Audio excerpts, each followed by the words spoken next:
قراره من 7 روز آینده رو تو سلول انفرادی بگذرونم. محرومم کنین. خداحافظ جیمی. همینجوری که خودش گفت بچه‌ها امروز قراره مستر بیست خودش رو به مدت یه هفته حبس کنه توی یه اتاقی که کلاً سفیده، همه چیزش سفیده و یکی از یوتیوبرهای خودمون هم همچین چالشی رو رفته بود. امیدوارم دیوونه نشم.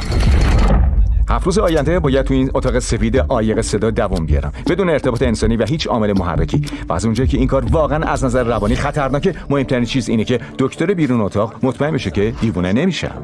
من 23 سال توی بیمارستان‌های روانی کار کردم. این وحشتناکتر از هر چیزیه که تا حالا دیدم. هر چیزی بیشتر از 50 ساعت توی اتاق سفیدی مثل این ممکنه منجر به آسیب روانی من میخوام بشه. 168 ساعت این کارو ادامه بدم. امکانش هست واقعا عقلمو از دست بدم و وارد وضعیتی به نام روانپریشی بشم. اون موقع باید منو بیارن بیرون چون ممکنه منجر به آسیب دائمی بشه. از 7 روز زنده به گور شدن سلامت بیرون اومد. این از اون خیلی سخت‌تره. سخت‌تره. تماس اجتماعی نداره. اگه اطلاعات وارد مغزتون نشه شروع به جنون و توهم سازی میکنه. تنها چیزی که قراره تو 7 روز آینده نجاتم بده یه تخت برای خوابه، یه قلم و کاغذ، بطری چند بار مصرف آب، مسواک و خمیر دندون و یه قالب صابون و همراه توالت و روشویی برای شستشو. کم کم فهمیده بودم که سخت میتونم در طول این چالش خودمو سرگرم کنم، به خصوص تو ساعت 9 که این کارو کردم.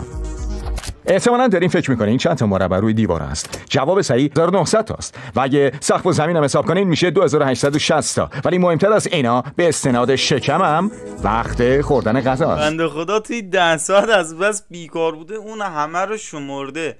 اگه میخواین بدونی در طول این چالش چطور قرار غذا بخورم، باید بگم که یه تصفیه نقاله اینجاست که بیشتر از 30 متر طولشه که بدون داشتن ارتباط انسانی بتونم غذا بخورم. فکر میکنم حدود 14 ساعت اینجا بودم. جالبه که همین الانم 2 ساعت با واقعیت اختلاف دارم و تا الان سخت‌ترین بخش چالش اینه که کسی هنوز بهم غذا نداده. حالا که نگاه میکنم باید قبل از اینجا اومدن بیشتر غذا میخوردم، ولی آره خیلی خوشحال میشم اگه یکی بود زودتر بهم غذا برسونه. داداشتون خیلی گرسنه است. دستت شستی؟ آره معلومه. ای شیطون. غذا رو سر ساعت مشخص نمیفرستیم که درکی از زمان نداشته باشه. مثلا الان ساعت 6 عصره و داریم براش صبحونه میفرستیم. پس دوستان که بهم غذا میدن. خیلی گرسنم. حالا که خیلی گرسنم، خب چون اتاق عایق صدا داره، با اینکه غذا رسیده، من 2 ساعت بعد که خودم چک کردم متوجه نشدم خیلی گشنمه که راه برم. داری پیازداغش زیاد میکنی پسر، بی خیال. وقتی بالاخره نگاه کردم، انتظار نداشتم واقعا غذا اومده باشه. خیلی خوشمزه است، خیلی سرده، ولی محرک چندانی بهم نرسیده که اینم به نظرم عالیه. صحنه این سلول انفرادی قشنگ توی زنجیرای فلزی پیچیده شده. اگه اینجا آتیش بگیره قبل از اینکه بتونن بازش کنن زنده خواهم سوخت. بگذاریم، باید به چیزای دیگه فکر کنم. چند ساعت آینده سعی میکنم تا اونجایی که برام ممکنه خودمو سرگرم نگه دارم. هیچی نداره، هیچ کاری نداره انجام بده. اگه از الان برای تحریک ابتدایی به چنین کارهایی روی آورده، شک دارم که بتونه 7 روز کامل دوام بیاره. جالبه که وقتی همه چیز از یه نفر میگیری، یه چیزی به سادگی یه تخته فلزی میتونه به اندازه آیفون باحال باشه. کسالت حسابی کلافش میکنه. کاملا تجربه غیر انسانیه. میرم بخوابم ببینم تا بعد چی میشه.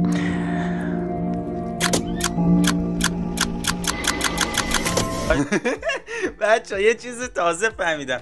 بنیامین فکر کنم 34 ساعت مون یا نه 24 ساعت مون توی یه چیزی توی همین مایا بود و آجی مستر بیست همین الان 34 ساعت رو رد کرد، ولی بنیامین مثلا توی اون 34 ساعت یه ویدیوی مثلا 30 دقیقه‌ای 40 دقیقه‌ای فکر کنم گذاشته بود. همین الان میتونین مقایسه کنین این بهتره یا اون بهتره. با اینکه بچه واقعا کار سختیه. حالا من تا اینجا شو که شوخی کردم، حتی واقعا بنیامینم خیلی کارش سخت بود. این که بری اونجا همه جا سفید باشه، واقعا دمشون گرم. این که یه ایده ای رو میارن خودشون اجرا میکنن، واقعا دمشون گرم. فکر میکنم 40 ساعت از چالشو گذروندم. جیمی 6 ساعت با واقعیت اختلاف داره. یعنی الان حدود 4 عصر روز دومه. فکر میکردم امروز برگرده روز از دست دادن درک ساعتم به مشکلات دیگه ختم میشه. هر کاری میکنم فایده نداره، هیچ جوره نمیتونم بخوابم. این نورا واقعا دارن مغزمو اذیت میکنن. شاید کل 5 روز بعدو اینجا دراز دلیل بیخوابیش اینه که نیازی به خوابیدن نداره. میخواد بخوابه که زمان بگذره و تموم بشه، ولی کاری که باید بکنه مشغول کردن خودش به کاریه که در حالت بیداری مغزشو درگیر کنه. داره از دیوار میره بالا. میل طبیعی انسان به آزادیه. داره به نیازهای ابتدایی افول میکنه. چرا فکر کردم ساعت 4 عصره؟ ببینم مگه نباید ساعت 9 شب باشه؟ وقتی زمان خوردن اولین وعده غذاییم رسید ساعت 4:30 عصر بود. منظورم اشتباه متوجه نشین. غذا خیلی هم خوش قیافه بود ولی یخزده. ترجیح از گشنگی بمیرم تا بقیه غذا رو بخورم. وقتی غذای دومم اومد حس کردم فقط چند دقیقه گذشته. چی اومد رو نقله؟ وایسا ببینم چقدر گذشته. باید هر دو رو بخورم یا اینکه وقتی صبحونه دومو گرفتم قطعا روز دوم شده بود، ولی حجم زیادی از صبحونه رو نخوردم. یعنی ممکنه همین باعث شده که دلشون بسوزه. البته بعیده. من تصوری از این که غذا چند وقت روی نقاله مونده بود ندارم. میبینین که یه کمی دچار توهم شده. هر چقدر زمان پیش بره این مسئله شدت بیشتری پیدا میکنه. نمیدونم چیکار کنم. میخوام سعی کنم ببینم تا چند میتونم بشمارم. 1 2 3 4. خیلی مسخره است نه؟ 565 566. ولی وقتی تو موقعیتش باشید کاری نداریم بکنیم. 999. اگه تسلیمش بشین دیوونگی محضه. و 1000. هرچی بریم جلوتر کارهای مختلفی که میتونه به نظرش انجام بده. بعد حرف دکتر رو تایید کنم. درست میگفت. در ادامه این چالش تا مرز دیوونگی رفتم. فکر میکنی ممکنه؟ آی!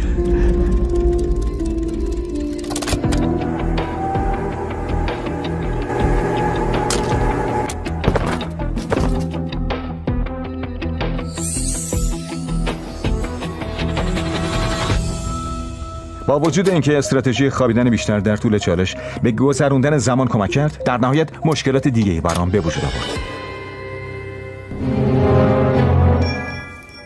اونجا غذا میبینم سرد و خیسه. اینا چند وقت اینجا؟ الان غذا 7 ساعته که اونجاست. حاضر بودم هر کاری بکنم که اون بستنی رو بخورم. اگه یه چیزی از غذا قابل خوردن بود خوشحال میشدم. فکر کنم دوباره باید گرسنه بمونم، به خاطر اینکه معمولا داریم همزمان روی چند تا ویدیو کار میکنیم.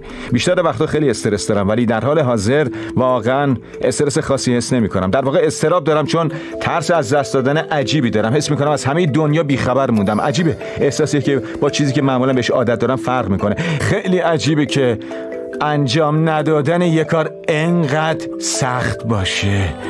بچه‌ها شرمنده پاز زدم، ولی خب باید پاز بزنی صحبت کنی که کپی رایت حالا حق نش نخوره کلیپ.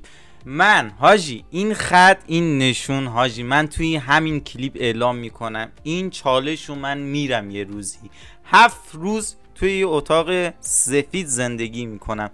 به قرآن میرم حاجی. خیلی از نظر روانی داره به فشار میاد. حوصله‌ام سر رفته. کمک. حتی به 168 ساعت نزدیکم نشدم. نزدیکای ساعت 65 من بود که با خودم فکر کردم چطوری میشه هندستان زد.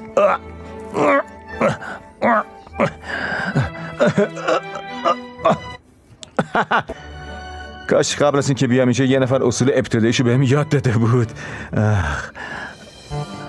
کم کم شروع میکنه به ایجاد مفاهیمی که فقط توی مغزش وجود دارن. میخواد جلوی تجربه افسردگی شدید خودشو بگیره. میخوام تصور کنم که دارم تو پارک راه میرم. چمنای سبز. یکی داره ماهی میگیره. الان رسما داره تو ذهنش داستان میسازه. خدای من همه چی قشنگه. هوا آفتابیه. صدای پرنده میاد. پیاده رویم تو پارک و خراب کردی. خدا شاهد سقوطش به حاجی اعماق واقعا جنوبی. توهم زده. او بازم بهم غذا دادن. خب برنج و استیک و سیب زمینی شیرین بهم دادن. این بهترین غذاییه که در تمام طول چالش خوردم. چیزی که اینجا میبینین یه مقدار برنجه. هر انسان عادی راحت این برنج رو میخوره، ولی من میخوام بشمارمش. 13 14 15 16 بی خیال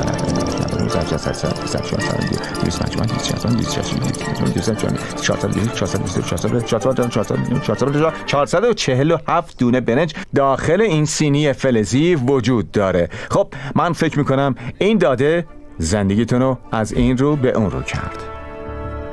من خیلی خیلی خستم. یعنی احتمالاً شب 5. حتی به نیمه چالش هم نرسیده بودم. با این حال یه روز کامل اختلاف زمان داشتم. خب من میرم یکم تو همون بخوام که اینقدر نور رو سرم نباشه که به نظر میاد هوشمندانه ترین کاری باشه که این مدت انجام دادم، چون 12 ساعت تو همون خوابیدم. رسما به نیمه چالش رسیدیم. یعنی 84 ساعت. جیمی رسیده. میخوام تو وعده غذایی بعدیش بهش اطلاع بدیم. براش مخلوطش میکنم. میتونه حروفو کنار هم بچینه. چقدر این رفیقاش لاشیان. گشنه خیلی گشنه. ببینم اینجا چی داریم. این دیگه چیه؟ داداشمون تا حالا ماکارونی حرفی این نخورده؟ تنها چیزی نبود که اسمشو یادم رفته بود. اسم این چیه؟ اسم این وای بی خیال. روله. میزان سس برای یه رول خیلی زیاده. یه جوری مزه کچاپ میده. چطوری حروف توی ظرفو ندید؟ حرف ان. آره. یادتون رفت این حرفو در بیارین؟ نه.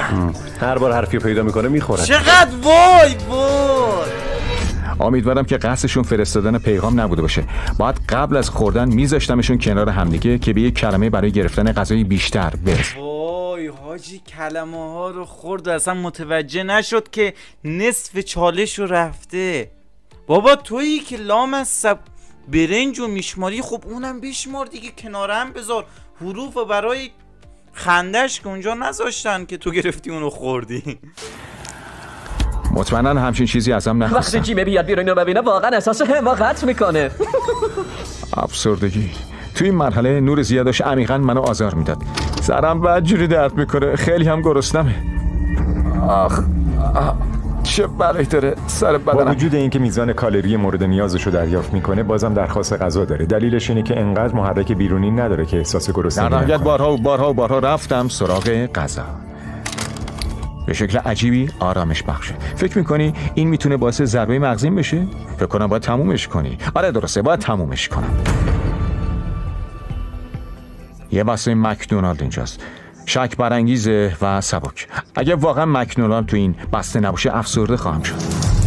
وای واقعا هست، عالیه. هر بار که غذا بهم میرسه انگار 20 دقیقه از شادی خالص رو تجربه میکنم. احساس انسان بودن میکنم. نمیتونم جلوی خندمو بگیرم. خیلی خوشحالم و به محض اینکه تموم میشه افسردگی آوار میشه روی سرم، چون اینطوری هم که حالا باید چیکار کنم. دقیقاً دارن توی هم حل میشن. دلم میخواد حدس بزنم ساعت چندمه، ولی هیچ راهی نداره. مغزم داره به تدریج توی حماقت فرو میره. باید راه بهتری واسه مشغول کردن خودم پیدا کنم. این کاغذ چیزبرگر مکدونالد رو برمیدارم، به علاوه این لیوانی که مسواک و خمیر دندونم توش بود. حالا بسکتبال داریم. لبران، استف، کوبی. شاید بسکتبال ورزش من نباشه. فکر میکنم همیشه تو بیسبال بهتر بودم. حمله. این دیگه از قصد نبود، اما بعدش یادم اومد که ببین چی کار بکنم. یه چنگال توش بود. یه ظرف ضد گلوله از اولین وعده غذاییم داشتم. میخوام اینو به دورترین جایی که میتونم پرت کنم.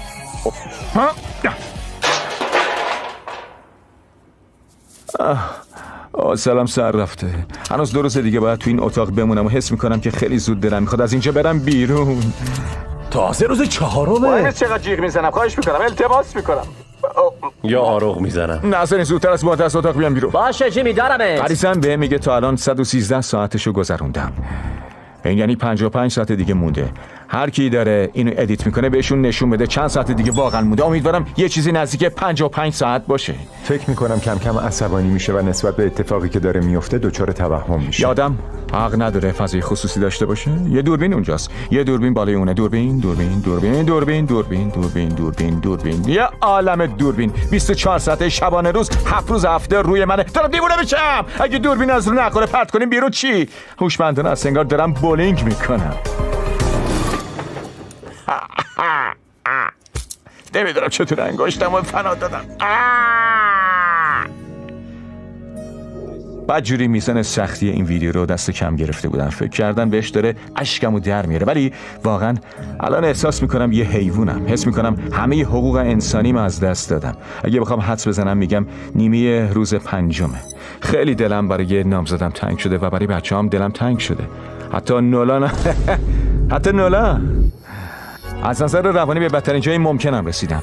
این شرایط خیلی غیر انسانیه. انقدر اینجا بودم که حتی در مورد خودم و این اتاق دارم خوابم میبینم. فکر میکنم روز 6 یا 7، ولی بعد بیدار میشم و میبینم که خواب بوده. ساعت چنده؟ لازم کلی پول بدم که فقط بفهمم ساعت چنده. در مورد دلایل اینکه چرا فکر میکنم 33 ساعت دیگه از این چالش باقی مونده صحبت کنیم. 5 بار خوابیدم. دلیل شماره 2، من معمولا 1 بار در روز به دستشویی میرم. از وقتی که اومدم اینجا 5 بار دستشویی رفتم. دلیل شماره 3، کلی مرو گردنم در اومده. این معمولا 1 هفته زمان میبره. اگه بنا به دلایلی هنوز روز 5، یا خدایی نکرده اگه بنا به دلایلی هنوز روز 5، یا خدایی نکرده هنوز روز 4، رسما من خل خواهم شد. وقتی که خواب بودم خواب اون سری رو دیدم که تا 1000 شمردم و وقتی بیدار شدم تصمیم گرفتم که 1000 بار دور این اتاق بودم. میدونی برای تجدید خاطرات. اینم نشونمه. 1 2 3. الان دارم این ویدیو رو میبینم، میفهمم دیوونگیه که برای سالم نگه داشتن خودم مجبور شدم توی اتاق بچرخم. 1000 تا خیلی زیاده. همین الان سرم داره گیج میده. در تمام طول این چالش آبم از این روشویی تامین کردم و میخوام صادقانه بگم این پسر، این داداش، این سرکل یه کارتریج آبه که باعث میشه آب ساده طعم خوبی داشته باشه. بیشتر از 100 طعم مختلف هستن که تو این بطری جا میگیرن که هیچ کالری و هیچ شکری نداره. داره اونجا جر میخوره، داره تبلیغ میکنه. من دیدم تو این ذهنیت آجی، یعنی وسط، یعنی کاره رو ول نمیکنه، نشسته داره تبلیغاتش هم میکنه. روز استفاده کنم. اگه بخواین شروع کنین که آب بیشتری بخورین یا اینکه به طور کلی میخواین آبی که مینوشین مزه بهتری داشته باشه، به circle.com یا فروشگاه محلتون سر بزنین و امتحانش کنین. از هر روشی برای سرگرم کردن خودم استفاده کردم. اگه راستشو بخواین هیچ کدوم جواب نمیدم. بعد از اینکه دایره‌ام تموم شد، کارل 2 نفر از 100 روز زندانی آورد پیشم. ببین که اینجاست. اینو ببینین، حسابی باهاش حال میکنین. این صورت آدمیه که شما رو 100 روز گیر انداخته بود. نظرت چیه؟ این از کاری که شما کردین سخت‌تره یا راحت‌تره؟ اگه نظر منو بخواین، فکر کنم من ترجیح میدم یکی دیگه هم اونجا کنارم باشه. ما حالا که جامون عوض شده بود و من اونی بودم که تو اتاق سفید قرار داره، بیلی و سوزی ازم انتقام گرفتن. بهتون نشون میدم که نقال چطوری کار میکنه. سری خالی فرستادن. الان که دیوونه بشه. عذاب وجدان ندارم. لیاقتش همینه. تا سنت آخر حساب بانکیمون شرط می‌بندم که کار نداره. درستاد جیمی؟ بخورشون دیگه. نه خیر، نمیتونین کارو بکنی، نمیتونین کارو بکنی، این نمیتونین بیشترین کارو محرکی بکنی. که طی چند روز اخیر داشته.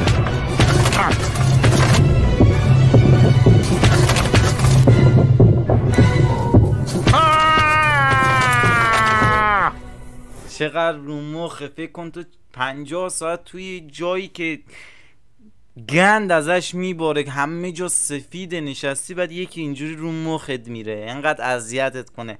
من باشم فوش خواهر و مادر به همه میدم. خب یه جورایی حق داشتن، یه جورایی حقم بود. تصور کن اگر بعد از مرگم همچین اتفاقی بیفته چی میشه؟ تا ابد تو یه اتاق سفید مثل این گیر میکنی. وای واقعا. وقتی میخوابم خواب خودم و دنیای خارجه میبینم و وقتی بیدار میشم احساس افسردگی و تنهایی و اگه راستشو بخواین بدبختی دارم. برای همین هرچی بیشتر بخوابم خوشحالترم. بزنیم بیام بیرون. من بتمنم. حس میکنم مردم. واقعا باید از اینجا برم بیرون. 7 روز روی کرجی رو امتحان کردیم، 7 روز زنده بگوریرم و الان 7 روز سلول انفرادی. اگه میدونستم اینقدر سخته هیچ وقت این کارو نمی کردم. اگه عدد بالا سمت چپ تصویر هر عددی بالاتر از 20 ساعت نشون بده، به خدا دیوونه میشم. واقعا احساس تنهایی میکنم. دلم برای دوست دخترم تنگ شده. واقعا شکنجه است. خیلی بده. داره گریه واقعا میکنه. حالش خوب نیست. رو زمین چرت میزنه، چیز پرت میکنه، سر و صدا را میندازه. وقتی خوراکی میگیره خوشحال میشه، عین بچه.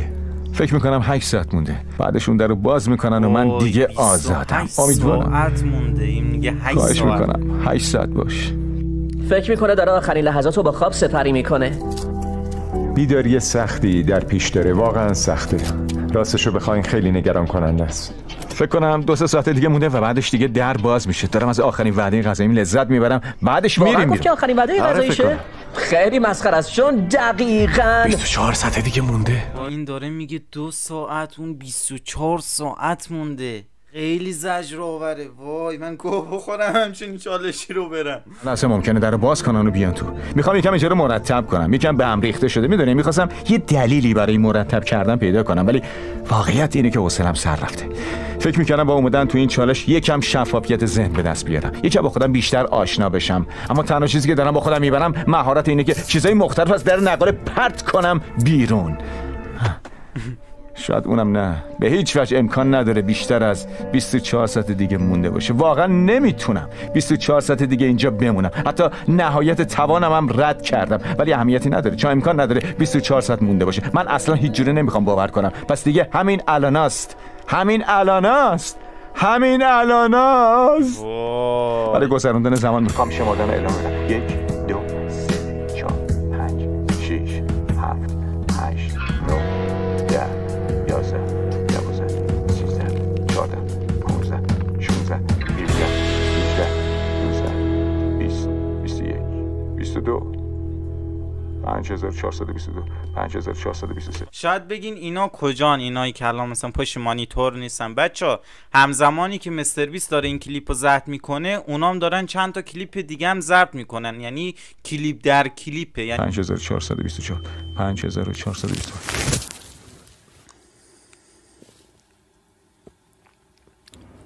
حاضرم قسم بخورم که شنیدم یه چیزی اونجا تکون خورد.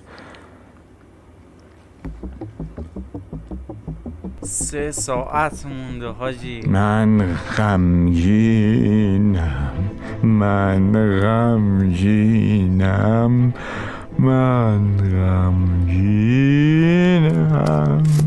نمیخوام اینجا باشم. بذارین از انتقال. نمیخوام اینجا باشم. نمیخوام اینجا باشم. چیز زیادی از انسانیتش نمونده. تو تخت دراز کشیده، چشماشو پوشونده، هیچ هیجانی نداره. چه رفتاری میکنه؟ تبدیل آدم جدید میشه؟ نگرانم که این آدم بمونه. به ناکارآمدی سقوط کرده. تا به حال هیچ وقت به اندازه این ویدیو بهش فشار نیاوردی؟ به خاطر اینکه از هر گونه ارتباط انسانی محروم شده خیلی احتیاط کنین. مثل اینکه بخواین یه بچه رو از خواب بیدار کنین. خب 10 دقیقه مونده، میریم که آماده بشیم. ممنونم. موفق باشین.